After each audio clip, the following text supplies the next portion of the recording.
यवतमाळ विधान परिषद निवडणुकीत राजकीय समीकरणात मोठा बदल झाला असून राष्ट्रवादी काँग्रेसचे बंडखोर उमेदवार साजिद बेग यांनी आपला उमेदवारी अर्ज मागे घेतला आहे.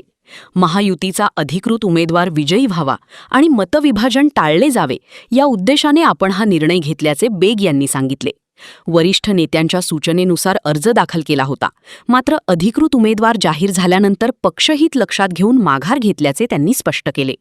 या निर्णयामुळे निवडणुकीतील राजकीय समीकरणांना नवे वळण मिळाले असून महायुतीची ताकद वाढल्याची चर्चा सुरू आहे.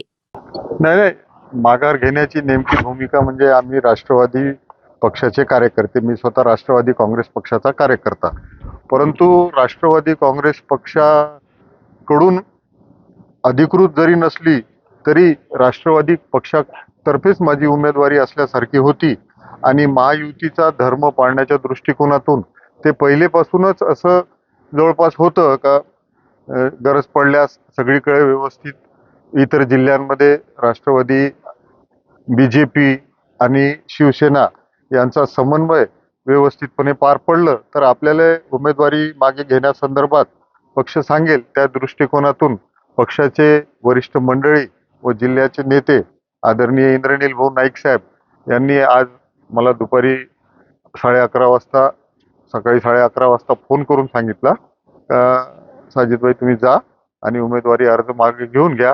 त्याचप्रमाणे जिल्ह्याचे पालकमंत्री यांच्याकडून राजूदास सर आले आणि मग मी स्वतः आणि आमचे जिल्हाध्यक्ष आदरणीय बाळासाहेब कामारकर साहेब इथं कलेक्टर ऑफिसला आलो आणि आमची उमेदवारी महायुतीच्या उमेदवाराचा विजय सुकर व्हावा या दृष्टिकोनातून उमेदवारी मागे घेतली.